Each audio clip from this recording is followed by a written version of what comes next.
I'm Marty Stauffer. Charting ancient pathways in the sky, some of nature's most colorful and charismatic birds flock to our marshlands year after year. Here in this wet world of cattails and marsh grass, millions of ducks and geese live out their lives.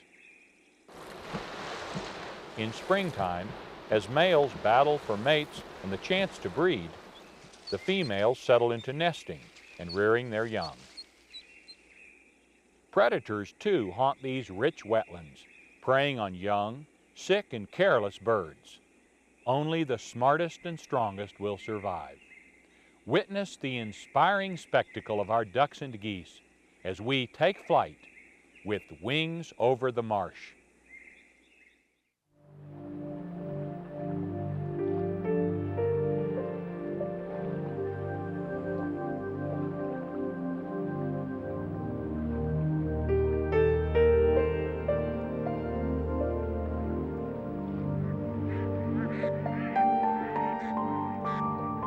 Ducks and geese are among nature's most beautiful creatures.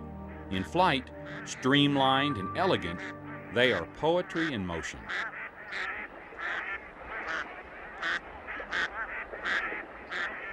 All waterfowl are very strong flyers, migrating extraordinary distances and famous for their amazing navigational skills.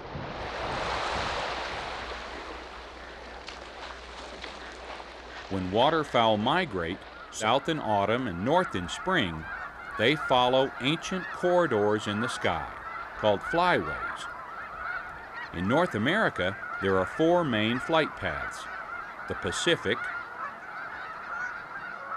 the Central, the Mississippi Valley, and the Eastern. A dazzling array of duck species use these flyways, each with its own unique shape, size, and lifestyle. In waterfowl, the males, like this Drake Canvasback, are usually the most colorful.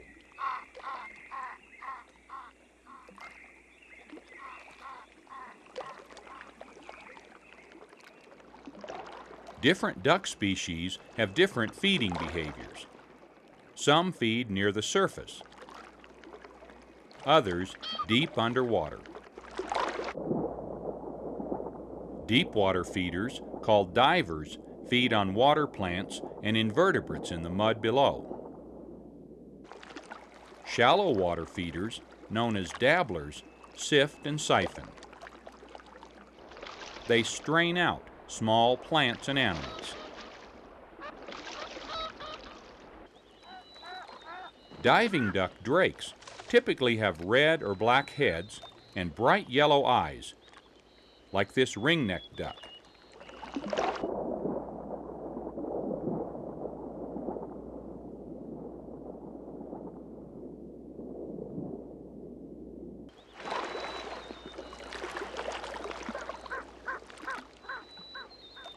To propel themselves better underwater, the legs of divers are attached far back on their bodies. Because of this, divers must run to get airborne. Dabblers, like this pintail, generally forage on the surface, but a unique behavior called tipping allows them to also feed underwater. Note the location of the legs.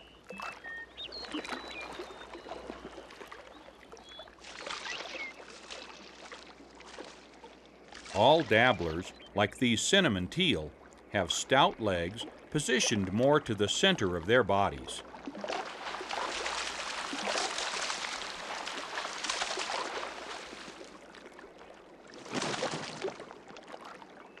This allows them to jump straight up and take off. Let's travel along and witness one of nature's great spectacles. Summer is coming to an end. Soon it will be time once again for the flocks to gather.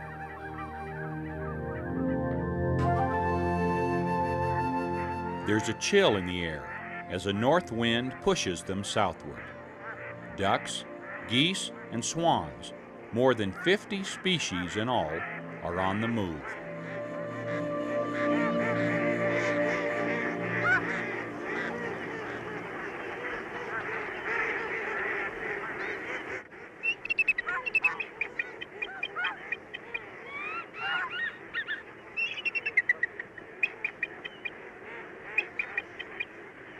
Like wolves which follow herds of caribou, eagles follow the migrating flocks. This behavior is passed on from generation to generation as young eagles join the adults on their first migration.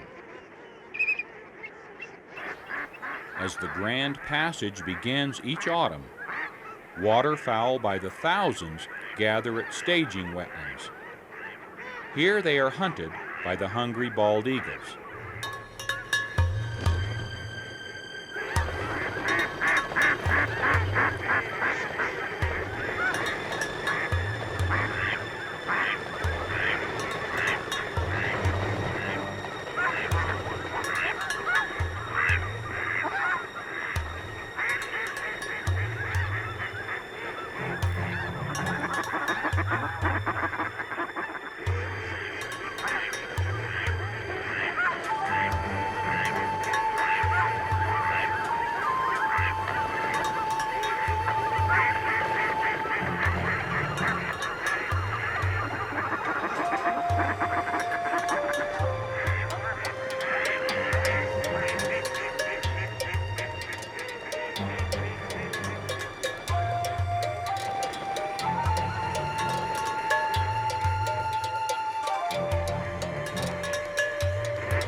By pushing the flock, an eagle forces one unfortunate mallard to make a fatal mistake.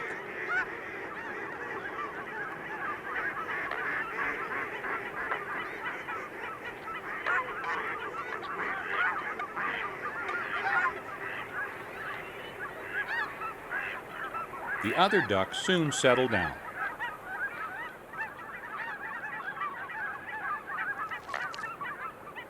Catching the duck is only half the battle. Keeping it is the other.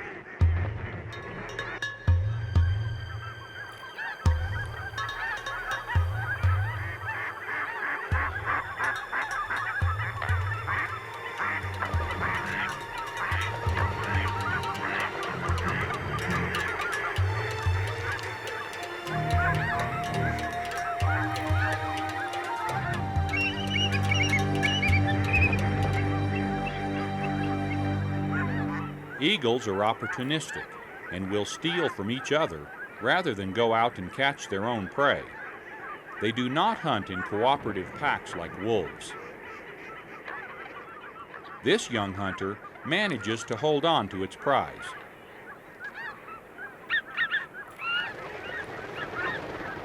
Despite constant pressure from eagles and other predators, these stopping points are essential.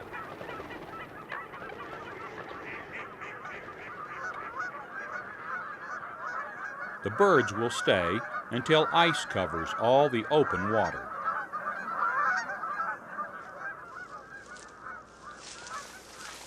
The great flocks which fill the winter skies have long fascinated humans. Some are drawn by an innate instinct to hunt. In communities all across America, waterfowl hunting is a time-honored tradition. Billions of dollars are spent each year by millions of hunters. They've funded countless conservation projects which have saved many marshes from being drained and developed. Ironically, hunters are waterfowl's best friend.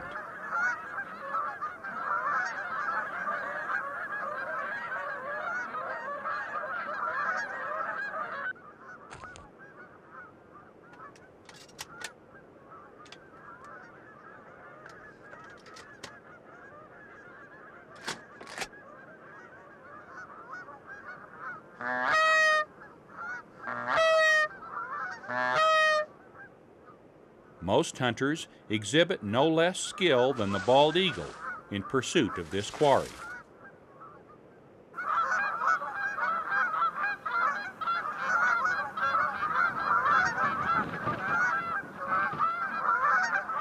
Let's press this guy on these.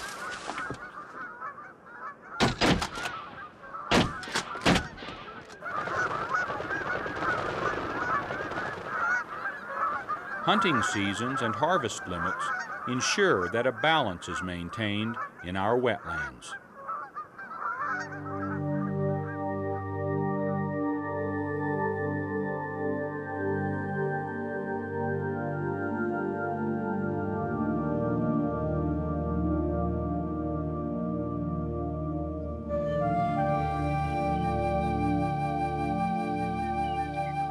The red fox is another frequent hunter in the marsh.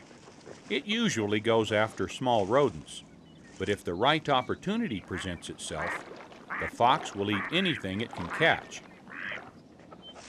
A wounded or sick duck would do quite nicely, or a perfectly healthy duck, for that matter.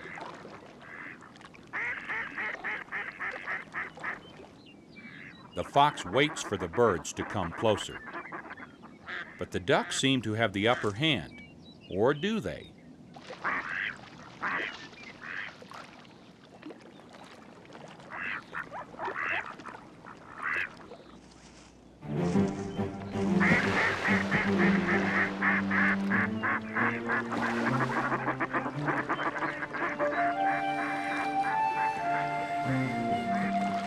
The wet fox does not look too happy. But the ducks seem perfectly pleased with the outcome. We who quack and swim away will live to quack another day.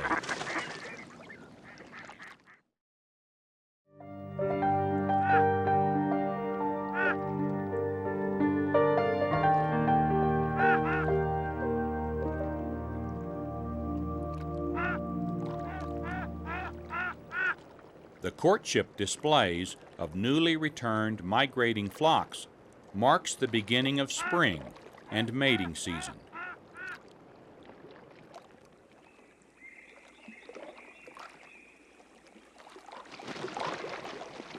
Drakes display in hopes of attracting a hen, and each species has its own unique style of displaying. The spunky little ruddy duck drake has one of the oddest. His display is sort of a burping hiccup. It's meant to attract a mate and establish a territory.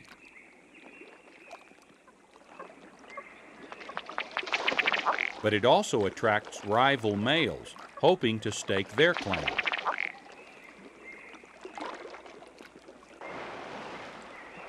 The female plays an active role in driving off unwanted males.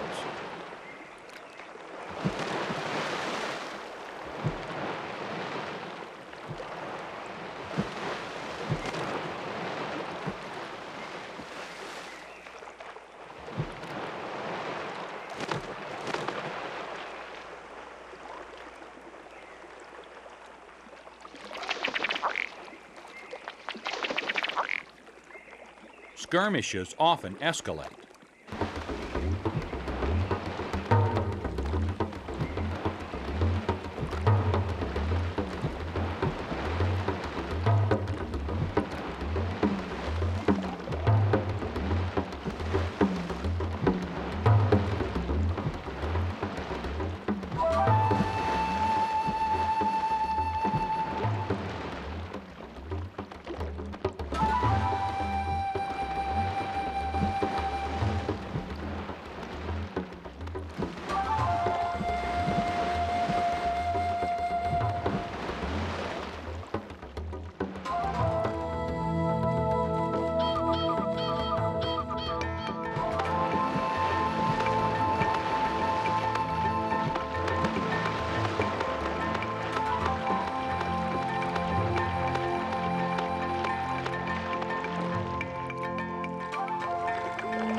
The prevailing pair proudly claims the turf.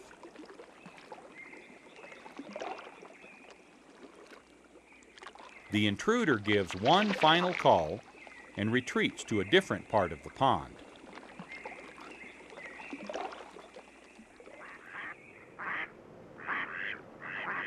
Mallards court during migration, and by early spring, most pairs are already established. Males which do not find a mate will begin the eclipse molt. During this time, bachelor males take on the drab plumage of the female. Drakes which were successful in finding a mate, like this one, will remain in full nuptial plumage until nesting begins. Most ducks molt twice a year, once in spring and again in autumn. Mating for mallards is not simply an act of procreation. In fact, it's part of the ritualized pair bonding.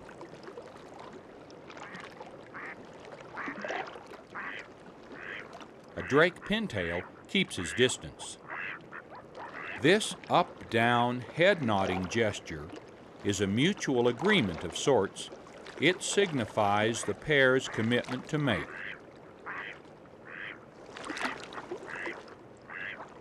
When a sufficient amount of head bobbing has taken place and the female is ready, she will allow the drake to mount.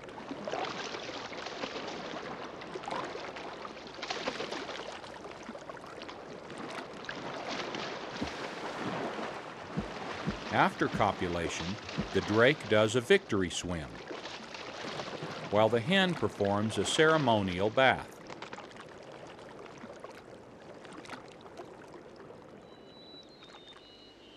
This female redhead has already been on her nest for several weeks. While turning the eggs, she hears the faint peeps of her little ducklings inside. Her calls back to them are thought to help synchronize the hatch.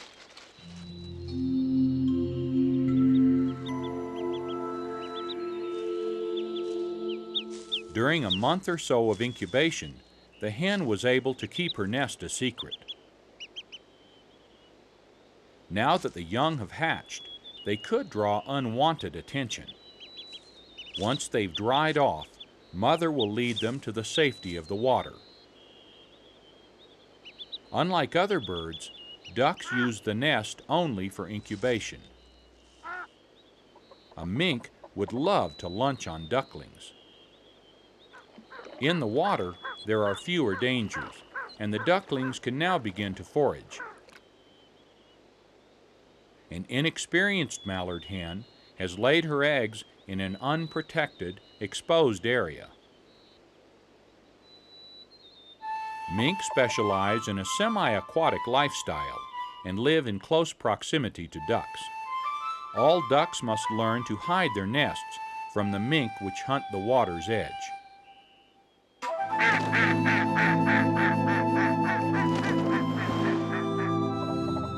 Defenseless against the hungry mink, the hen is forced to abandon her clutch and watch from a safe distance as her precious eggs are eaten.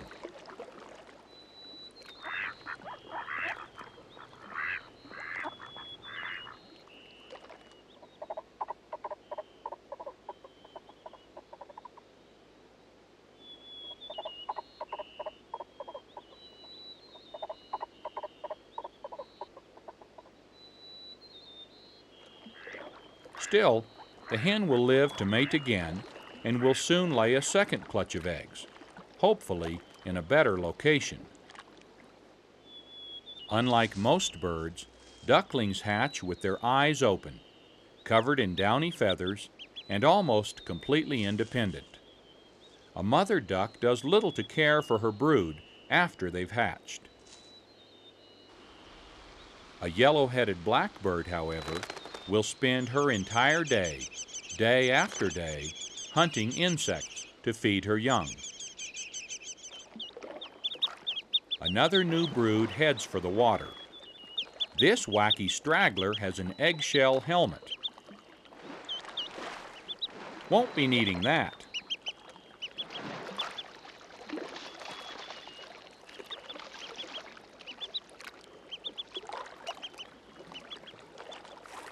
A nearby family of eared grebes hitches a ride on father grebe.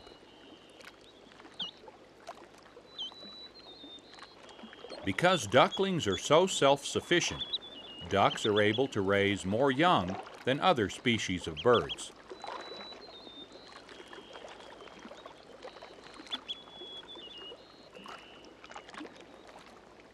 Baby ducks may instinctively know how to fend for themselves. Yet they still remain close to mother as she watches for predators and guides them to the best feeding areas.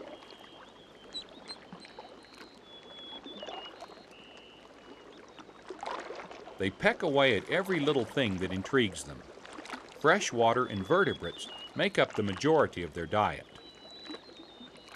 On this high-protein diet, young ducks grow quickly, as they must. They have only a few months in which to prepare for migration, a true test of strength and survival. Once again, the autumn sky is filled with the living poetry of a million beating wings.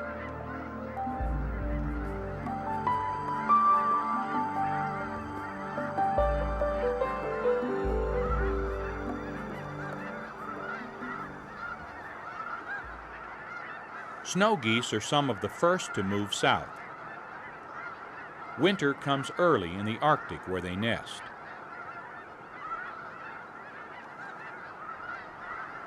By late August, snow flurries begin to push them out. By October, they arrive at mid-latitude staging wetlands.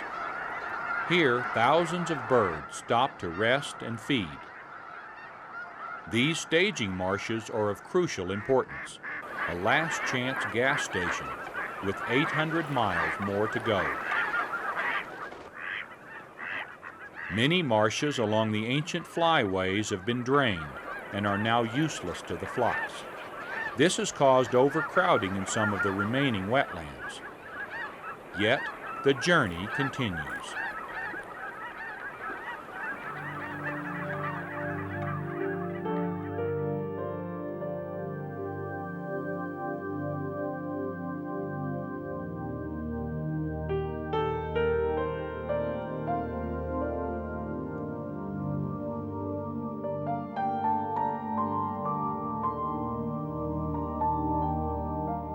With the arrival of winter, most of the flocks move farther south, but many ducks are reluctant to leave and will stay as long as there is open water. But these ducks risk facing predators which lie in wait in the hope of capturing inexperienced young birds on their long and tiresome journey, predators such as the goshawk.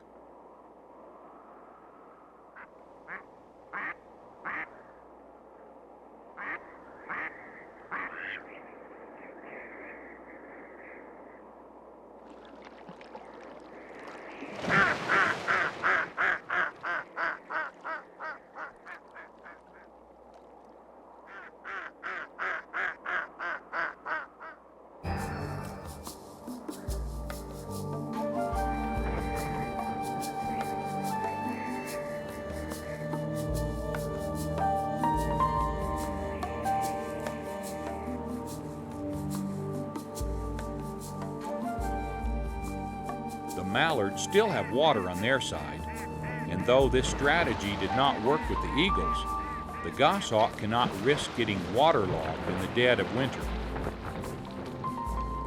For this lucky duck, diving under worked. But the goshawk is a stealthy and persistent hunter. Unlike the eagle, it is able to outfly a mallard and snatch a fleeing duck right out of the air.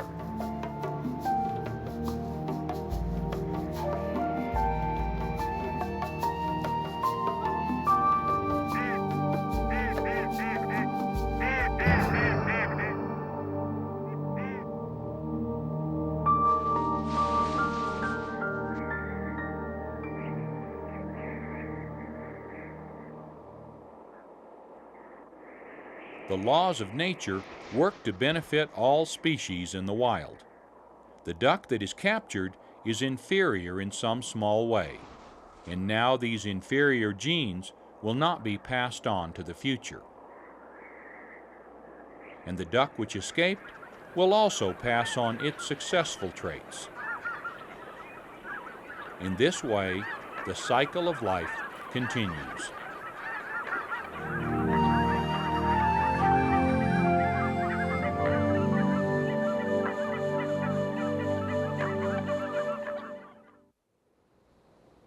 Freshwater wetlands, drained for development and agriculture, are the most endangered North American habitat. With fewer places to forage and raise their young, ducks and geese become more vulnerable to disease and starvation. Let's leave a home for waterfowl, so that in years to come we may always experience the glorious spectacle of wings over the marsh. I'm Marty Stauffer. Until next time, enjoy our wild America.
I'm Marty Stauffer, and this is Yellowstone National Park, located in northwest Wyoming.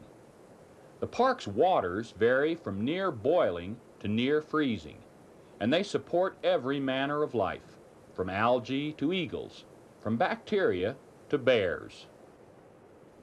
This is Yellowstone Lake. With 110 miles of shoreline, it's the largest of its kind at such high altitude, about 8,000 feet.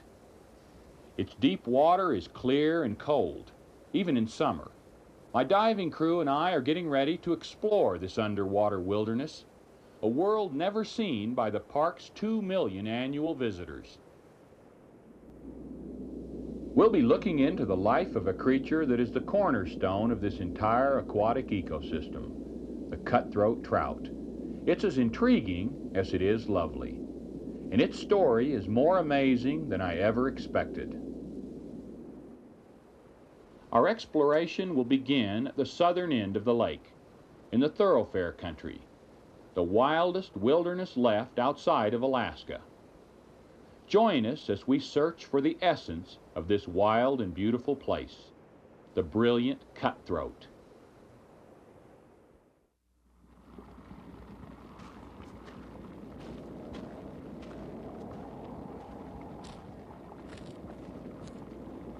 For 8 months a year, Yellowstone is held in winter's icy embrace.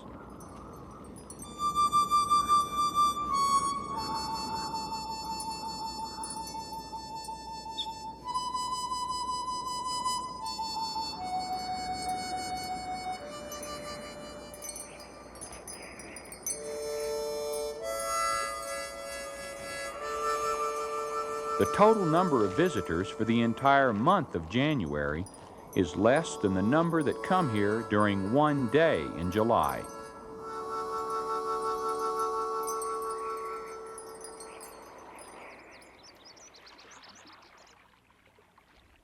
Man's buildings and boat docks impose on less than 2% of Yellowstone's 2 million acres. This first lady of our national parks was established in 1872. Her land and animals protected by government mandate.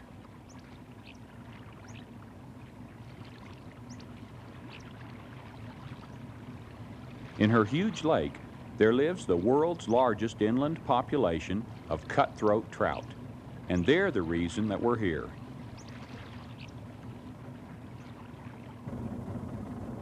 Along with me on the Boston whaler we'll call home are my brother Marshall, who now lives in Dallas but, like me, grew up in Arkansas, and another Arkansan, who's also a lifelong friend, David Huey.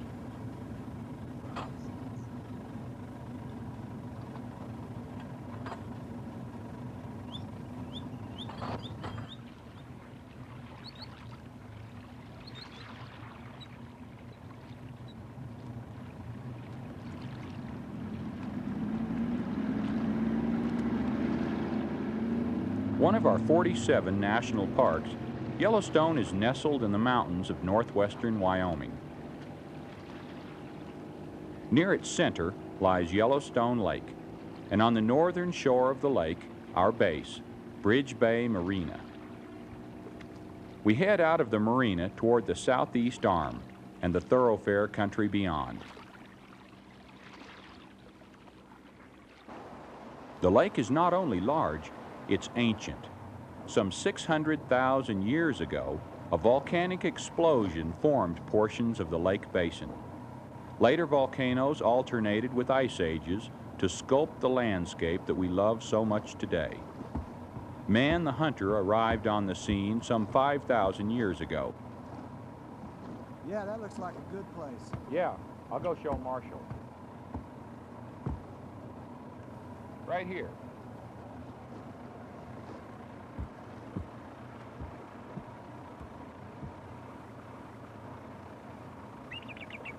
Today's master hunter along the lake is the bald eagle. This rare predator now finds sanctuary here, one of the few remaining places it nests.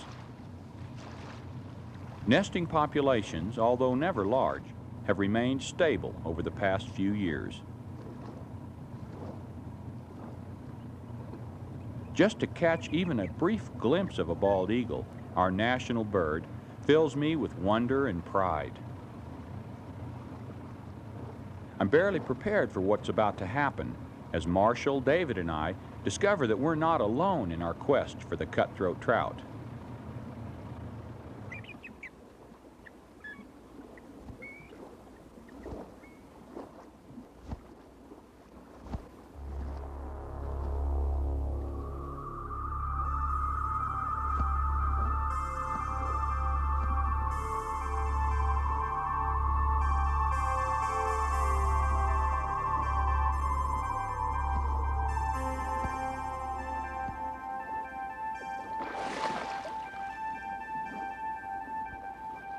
A valiant try, yet no trout this time.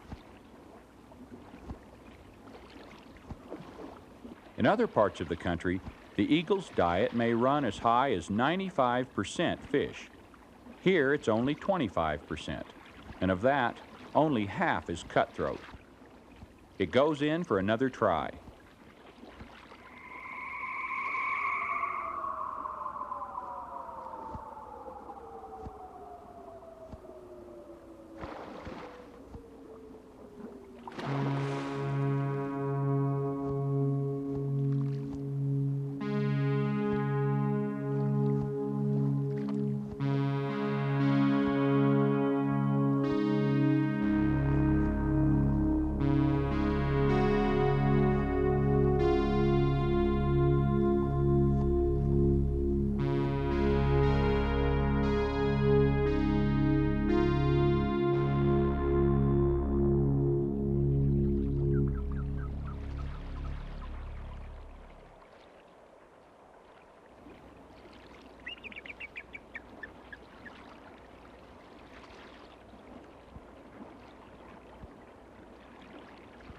The pair is occupied with family duties, providing for hungry young eaglets at the nest.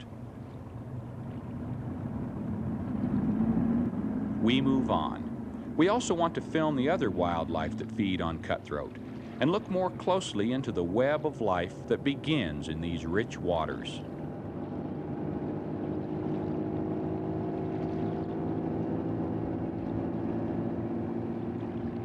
A smaller cousin of the bald eagle comes here every summer from as far south as Costa Rica to feed its young on the wealth of trout. The osprey. Over 90% of its diet is cutthroat.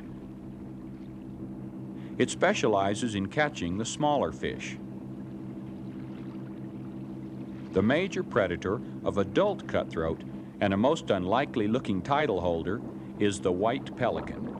Because of its ability to catch the larger, mature trout, the pelican competes very little with the osprey, which eats mainly smaller, immature fish. The lake hosts a summer breeding colony of about 500 pelicans, the last one left in Wyoming. Eagle, osprey, pelican. That they can survive here is a living tribute to the management plan of the park and to the importance of the cutthroat trout.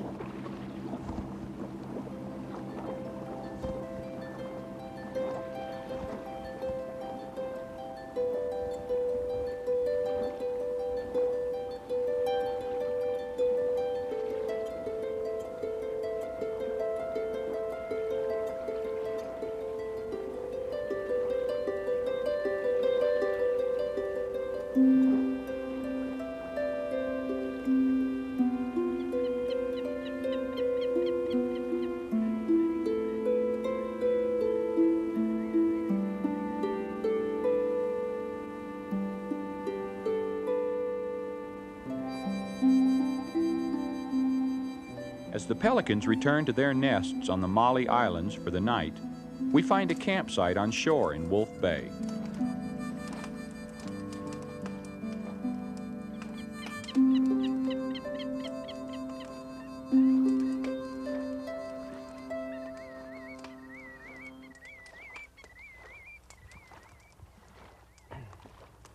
Man, this smoke follows me wherever I go. You know why that is? Even if you're sitting at a campfire by yourself, you know why it seems like it follows you? Because it does. How's that? Your body creates heat, radiant heat, creates a spiral in front of you and sucks the smoke in. And even if you move around the campfire, when the smoke seems like it follows you, it does. Yeah. I'm serious. Yeah. No, I read that. Heck, I get it. Sure. Sure, Marty, sure, Yeah, That makes sense. it sort of does. Watch it, Dave. This is a wilderness right here. God, I love it. Beautiful. Grizzly bears. Right here. Right in our backyard. Wow. I'd love to see one. I know it. You remember all those we saw in Alaska? God, that's great. You know, this is the wildest wilderness there is. This thoroughfare country right here. The southern end of Yellowstone Lake. You know how far it is to a road? How far? It's a 2-day hike in any direction. I wish there were grizzlies here like that, but they're just hard to see in Yellowstone. Remember the first year we came up here, we saw a bunch of Yeah, them. yeah. Well, we'll probably see some this trip before it's over. What's your plan for filming those trout tomorrow? You gonna do any diving? Yeah, we might dive tomorrow. Oh, that'll be exciting. I know it. I'm looking forward to that. It's going to be great. The first thing we want to show is that this lake is backwards. Is that right? The big trout, there's only one kind of trout in this whole lake, cutthroat. That's it. The big trout are in the shallow water. Medium trout, and in the deepest water, there's no trout at all, except for little ones. The little ones are down deep. That's where the little ones go to hide to get away from the big ones, so they don't get eaten. Do you know, David, in the warmer waters in the south, the fingerlings stay in the shallow water, you know, in the underbrush? Yeah. And the larger ones stay in deeper water on drop-offs, waiting for the smaller fingerlings to stray into the deeper water. Then they eat them, prey on them. Just backward to this lake, huh? Yeah, it's probably because there's just only one species or one fish in the lake. Yeah. That's what it is. It's the cutthroat trout has evolved to protect itself from itself. And what we want to do is we want to show those levels of the lake, and then we want to find the trout, find where they're congregating, and follow them up the spawning streams. Got a lot of work ahead of us. It'll be interesting, you know, because the spawning stream.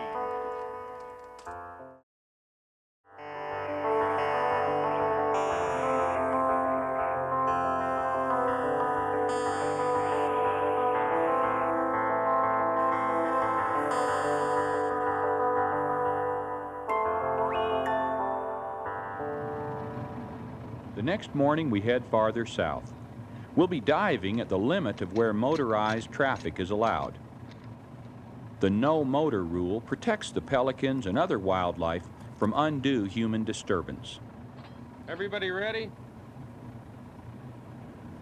Here we go.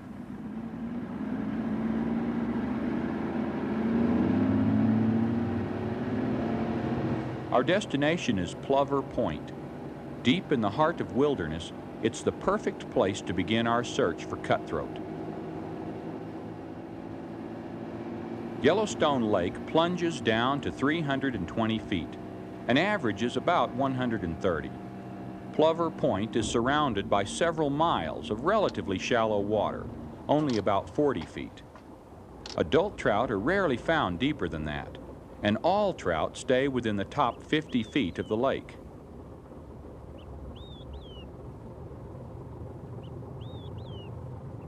A variety of wildlife lives around Plover Point, including common mergansers. Trout is also a major food item for these diving fish ducks.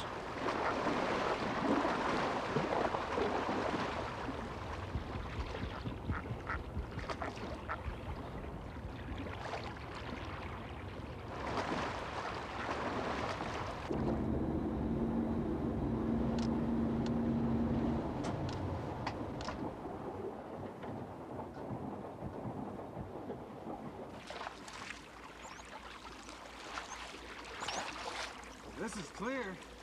This is great. It's deceptively shallow. All right, let's get that diving equipment out.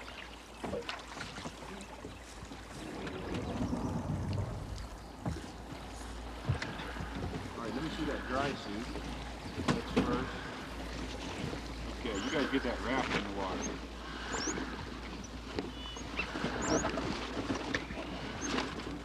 Yeah, it is. That's right. Try to go first. Okay, ready? See this thing in.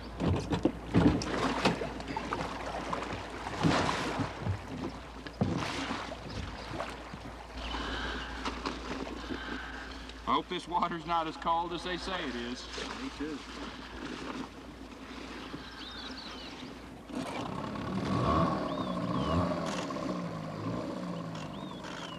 Marshall takes off in the raft to set out the warning buoys, while David prepares and checks the diving gear.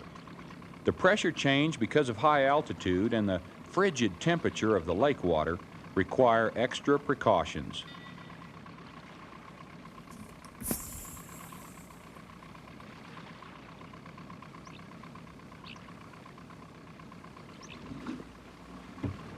I get the dry suit ready. In June, the water is about 50 degrees at the surface, but it gets colder fast just a few feet down.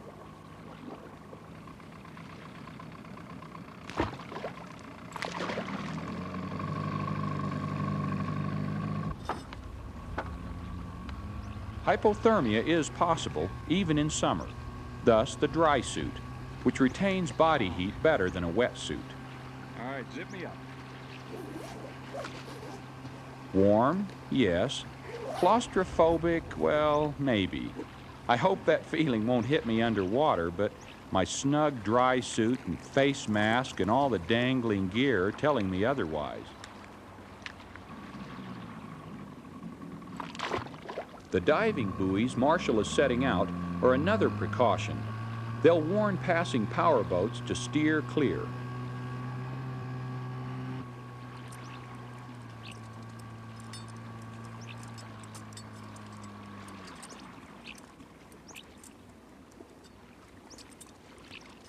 Other than the dry suit, the gear is pretty standard. A weight belt to sink me down and a buoyancy compensator to get me back up.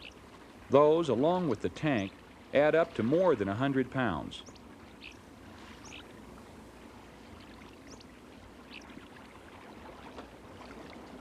The mergansers must be amused. For them, diving comes naturally. Of course, the camera also requires protection, a waterproof aluminum housing. That's another 50 pounds.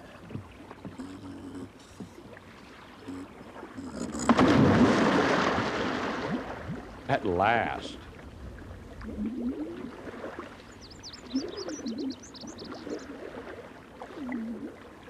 I've dived in the Pacific, the Atlantic, and the Mediterranean. Still, I'd rather be right here in Yellowstone Lake with the cutthroat trout.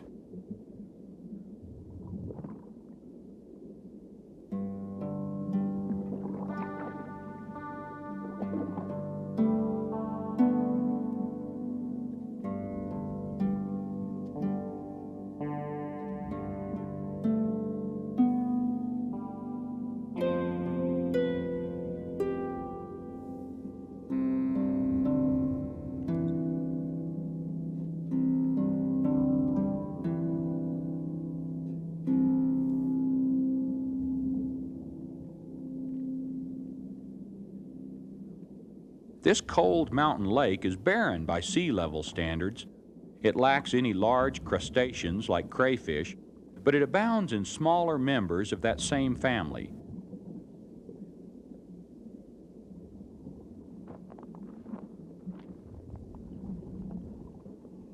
Two types of freshwater shrimp are the most common bottom creatures. Keratin from the shells of insects and from these shrimp are responsible in part for turning trout flesh its characteristic red color. Just as trout is a succulent feast for humans, so are these shrimp for the trout.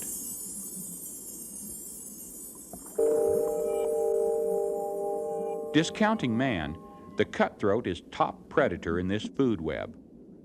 The shrimp, in turn, feed on microscopic organic matter.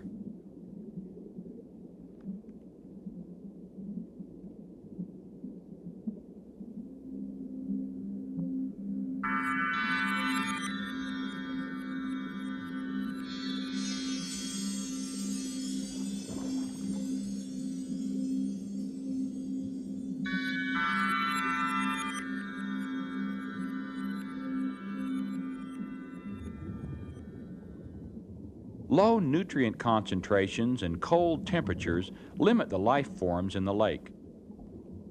But a number of plants have also adapted to survive here.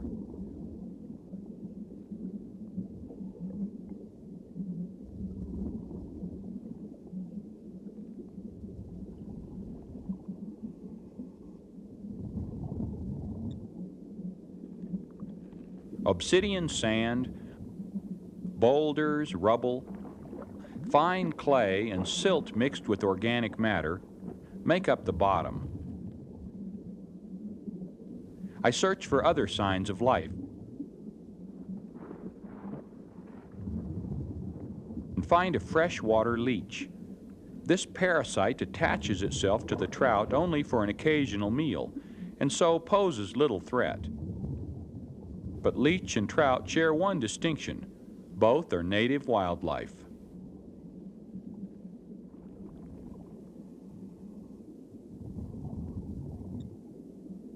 Leaving the leech behind, I come upon a strange discovery.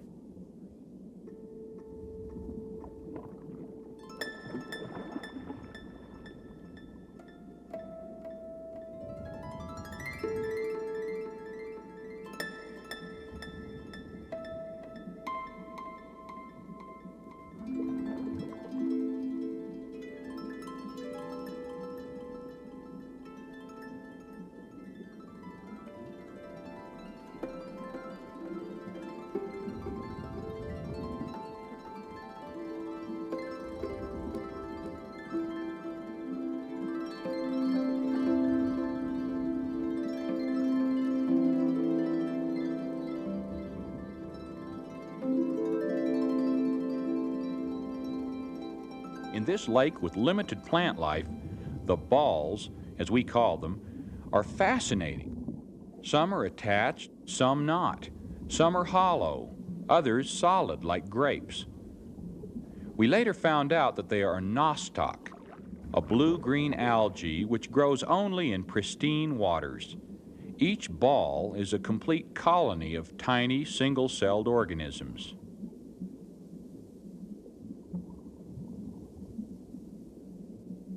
On my way back to shore, I come across some long-nosed suckers. Native to Yellowstone River, they were accidentally introduced into the lake. It has not yet been determined whether their presence is harmful or helpful. Suckers may compete with the native cutthroat for the same food, but as bottom feeders, the suckers have filled an empty niche in the Yellowstone system.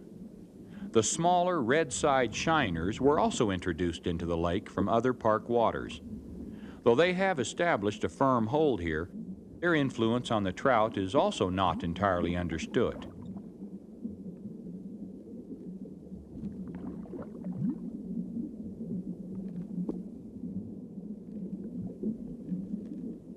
It is known that shiners and young trout eat many of the same things, and, as I'm seeing, that adult trout eat shiners in shallow water.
These young trout, or fry, stay in deeper waters.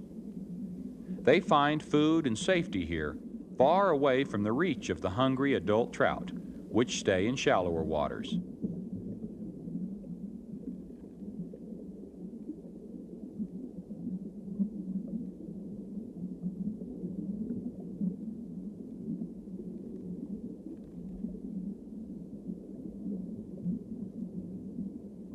Soon, many of the adult trout will leave. How they survive a perilous journey from the lake to their spawning areas is the next part of our story.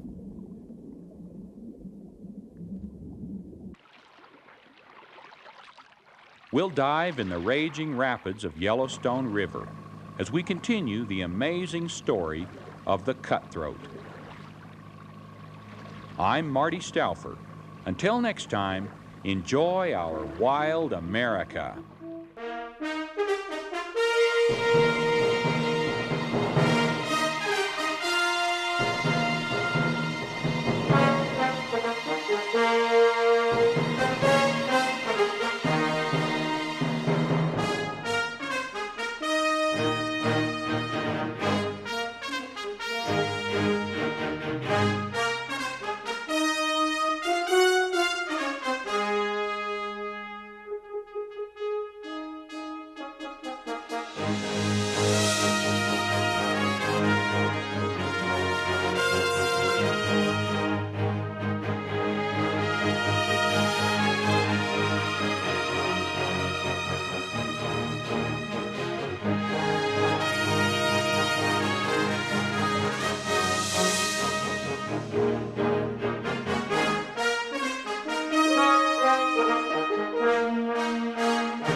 I'm Marty Stauffer.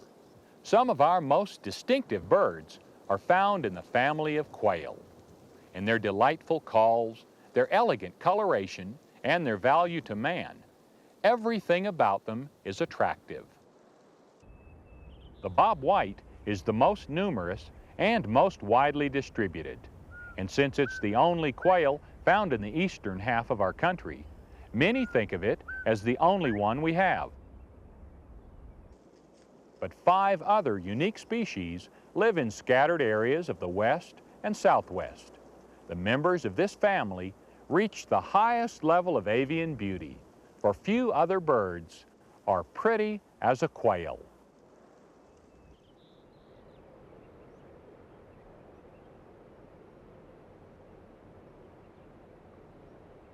A familiar whistle echoes across the quiet countryside.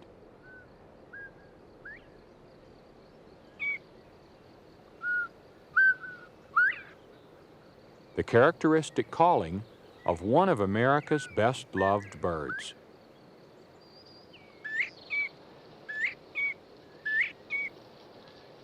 For most of the year, Bob White travel in social units called cubbies, usually 10 to 20 birds, and no more than 30.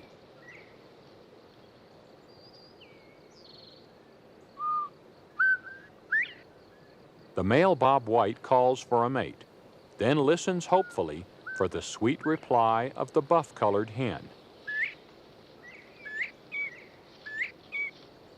Of all our native quail, none have more vocalizations than the Bob White. No less than 24 separate calls communicate a variety of messages.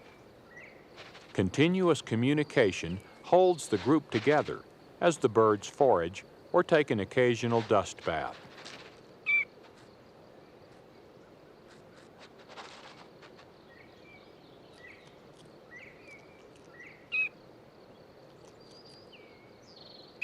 As the early colonists moved westward, opening the dense woodlands for small family farms, the Bob White followed. In a diverse habitat of weedy hedgerows, cultivated fields, and shady forest glens, their numbers grew to record proportions. The Bob White is well known as the farmer's best friend, feeding on crop-damaging insects and weed seeds. Only in spring, the breeding season, does the normally harmonious Bob White covey grow restless. Because males outnumber females, competition for hens can be intense.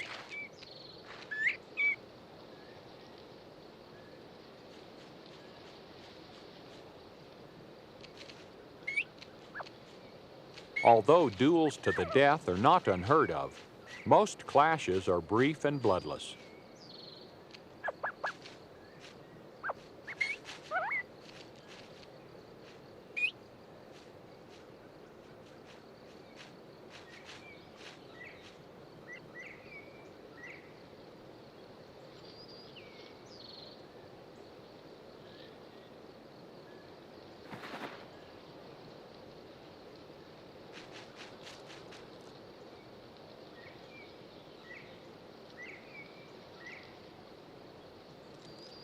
Like all members of the quail family, the Bob White is primarily monogamous.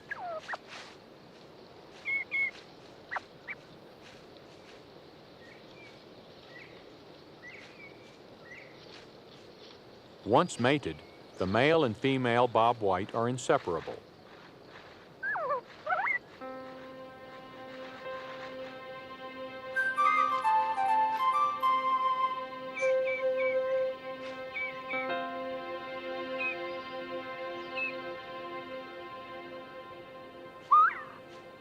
Several weeks after breeding, the male and female will go off to nest, sometimes in close proximity to other pairs.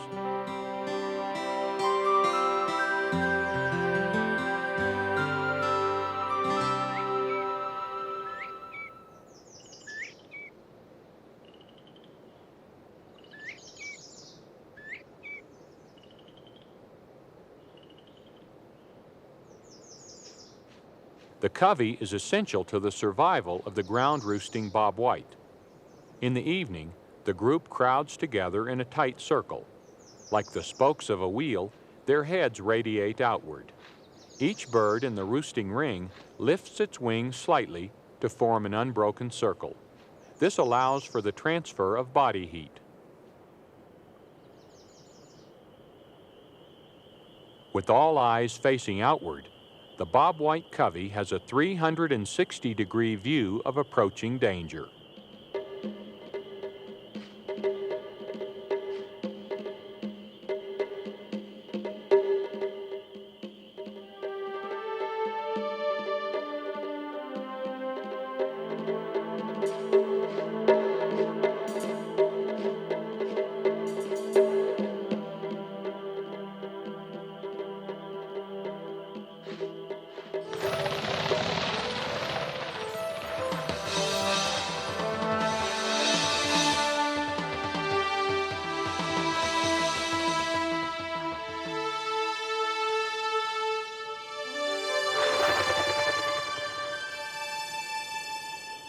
The explosive burst of the covey surprises the bobcat. Wings whirring in all directions leave the predator indecisive. Meanwhile, the quail have flown less than 200 yards away. A comeback call is used to reassemble the covey.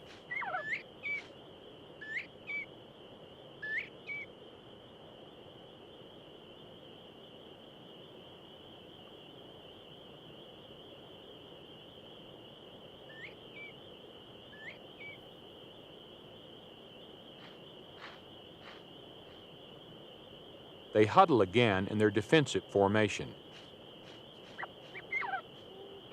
The simultaneous flushing behavior is what also makes the Bob White a challenging quarry for human hunters.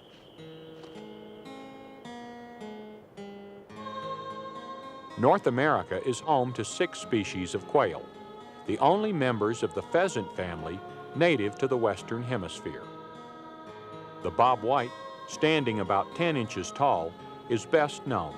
It's found mainly in the eastern half of the United States, from Canada to the Gulf Coast. Now an endangered species, the closely related masked Bob White was once widespread in a narrow strip of southern Arizona along the Mexican border. The scaled quail is still found in relative abundance in arid landscapes. It lives from southern Colorado and southwest Kansas west to central Arizona and south into Mexico. The Gambel's quail is another beautiful resident of our southwest deserts. This plumed quail is closely related to the California quail. California, or valley quail, live in a variety of habitats, from the semi-arid desert brushland of Southern California to the damp, craggy coastline of Oregon. At nearly 12 inches, the striking mountain quail is the largest. It lives in western coastal ranges as well as the Sierra Nevada, from 1,500 feet to timberline in summer. The shy Montezuma quail is found in grassy canyons and on mountain slopes of our southwest.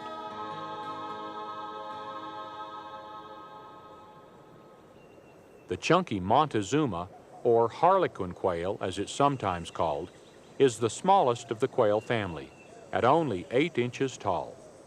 Many consider it the most colorful and comical, with its clown face and bushy, helmet-like crest. The female is duller and lacks the strong facial pattern of the male.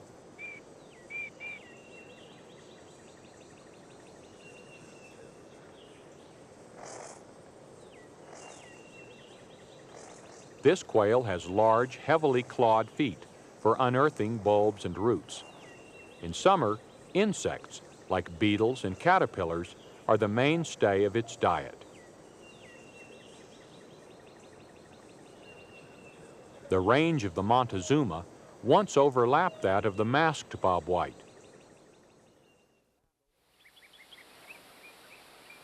Overgrazing and several years of severe drought left the masked Bob White without a home. By the turn of the century, it had disappeared from Arizona, though remnant populations remained in Mexico.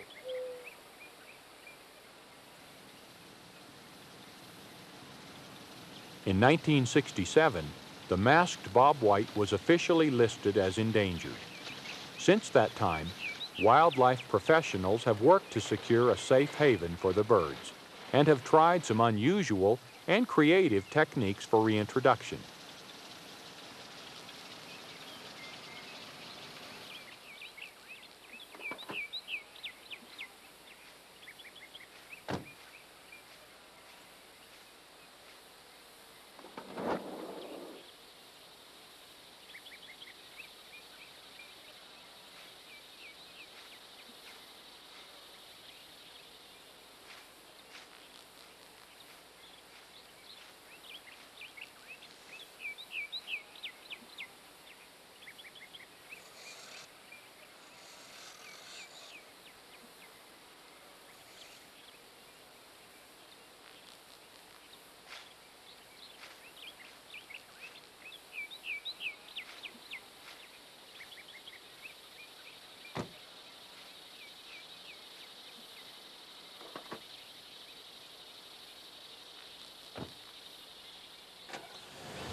Sterilized common Bob White are being released along with the masked Bob White, in hopes that, if a masked parent dies, the common Bob White will take over as surrogate parent to incubate the eggs and rear the chicks. The plan appears to be working. A few birds have survived and raised their own chicks on this unique Arizona refuge.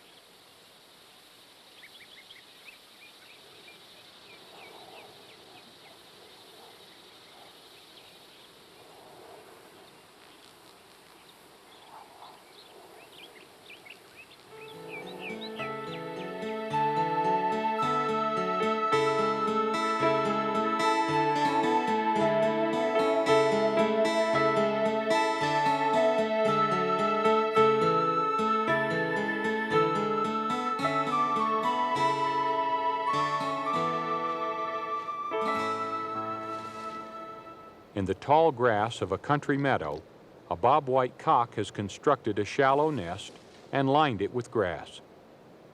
Over the course of several weeks, his mate has laid a dozen small white eggs, one egg at a time. The hen gently turns the eggs and is careful to keep them close together.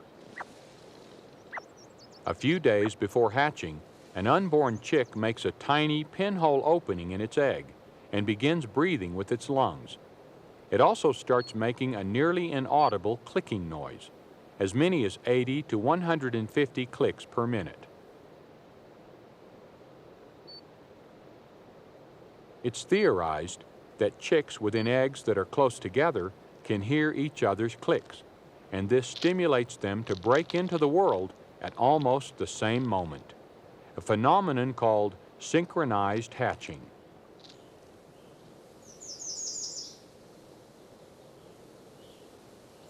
More than 3 weeks have passed since the parents began patiently incubating the eggs.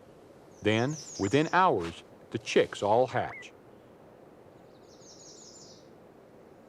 Even before their down has dried, the rambunctious Bob White babies are investigating their world.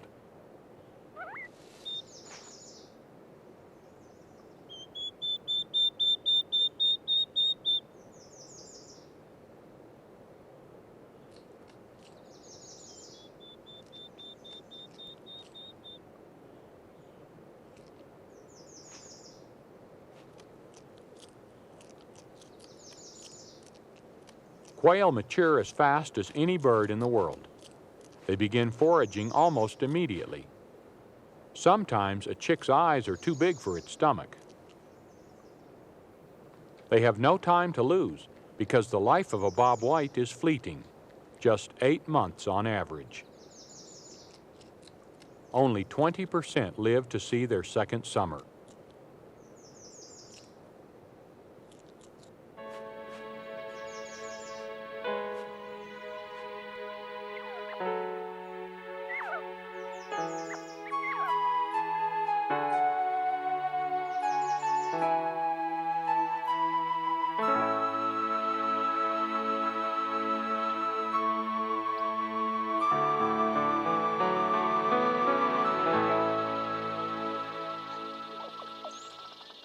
Far to the west, a new day is breaking in New Mexico.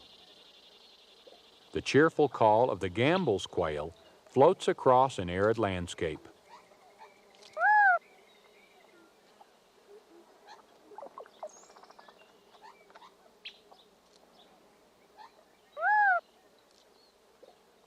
Newly hatched chicks and their parents trek to a familiar water hole in the early morning hours. Large groups regularly gather to drink before feeding.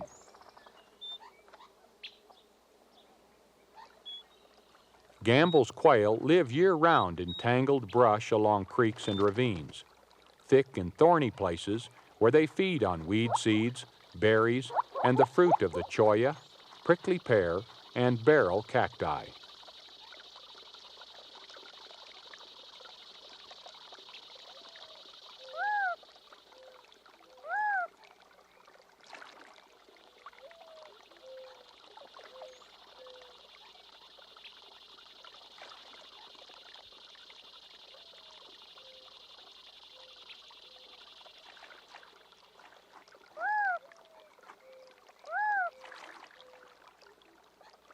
Unruly tufts of head feathers on the little chicks will grow into the elegant plumes which characterize both sexes of adult Gambels. Like most quail which live in dry areas, Gambels can often be seen dust bathing, a form of dry cleaning their feathers to rid them of excess oil and parasites. The colorful male Gambels has the appropriate nickname of redhead, for a rusty red crown, punctuated with a dramatic question mark-shaped plume. The cock's black face and crown are outlined in white. The black patch on his unscaled belly is another good way to distinguish him from the California quail. The male California quail has a gray forehead and a smaller rusty crown, but the plumes of both male and female are nearly identical to the Gambel's. A covey begins to forage an hour or two after sunrise and several hours before sunset. The California quail is mostly vegetarian. It eats seeds, buds, leaves, acorns, and wild berries, but few insects. In the late 1800s, market hunters, lying in wait by watering holes, bagged thousands of birds. They were paid $1 per dozen birds, and as many as 100,000 were killed in 1 year to supply the tables of San Francisco and Los Angeles. By the turn of the century, hunting tapered off as quail numbers plummeted. But the beautiful birds have made a comeback. The loud, clear call of the California quail is fairly common again in much of the state.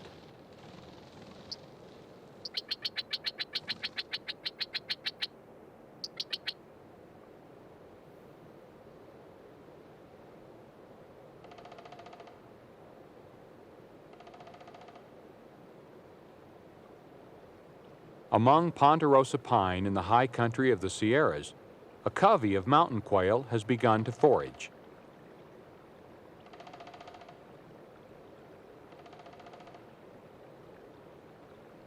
The largest of our native species, at nearly half a pound, the mountain quail may also be our most beautiful. The alert male carries his long, straight plumes erect. His rich mahogany throat is bordered with white, and his flanks are dramatically striped. Mountain quail roam over large areas to feed on seeds and bulbs, flowers, fruits, and insects. The cautious birds are difficult to hunt because they rarely fly, choosing instead to make a run for it. In the fall, they migrate down from the mountains, sometimes marching in orderly single file for up to 40 miles, to winter in sheltered, snow-free valleys. Their vertical migration ranks as one of the shortest of all migratory birds, but among North American quail, they're the only species which migrates at all. On a sunny alpine ridge in early summer, thoughts of winter migration are far away. A hen is preparing to incubate her clutch of eggs. Her nest is a slight depression scraped in the ground and lined with a few dry leaves, pine needles, and grass. In about 3 weeks, if all goes well, mountain quail chicks will emerge into their high country home.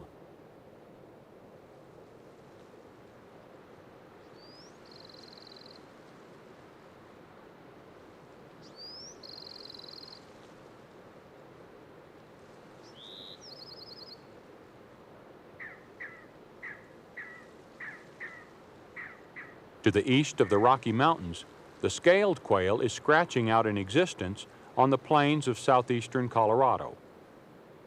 Near the protection of a cholla cactus, a covey forages for insects.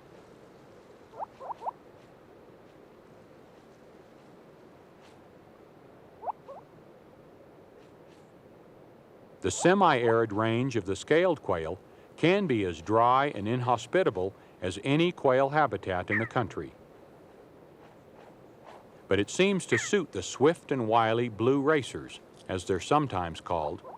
Blue because of the bluish-gray cast of their back and wings, and racers because these fleet-footed quail are more likely to run from danger than any of their quail cousins. Scaled quail are also called cottontops for their fluffy white crests. Belly and breast feathers are rimmed with black and give their plumage a shingled or scaled effect.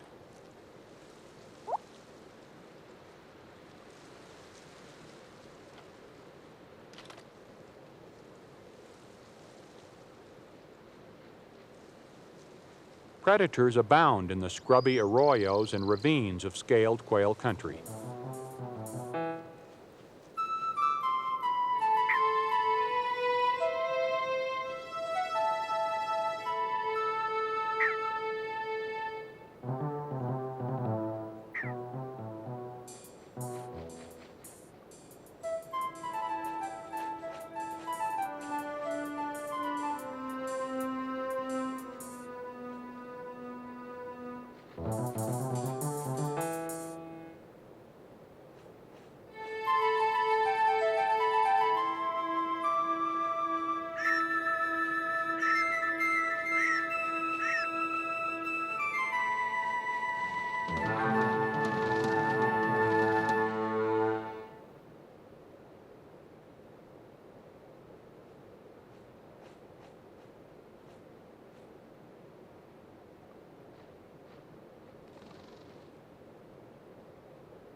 Even the cat-like agility of the swift fox is no match for the cottontops.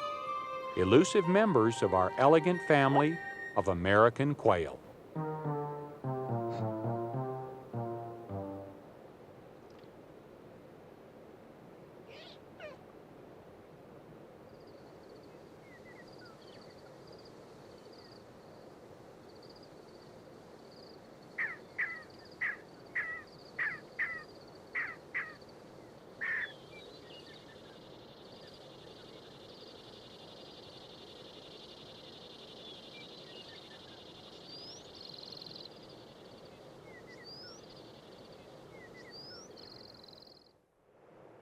Birds of great beauty are often greatly hunted, and quail are no exception.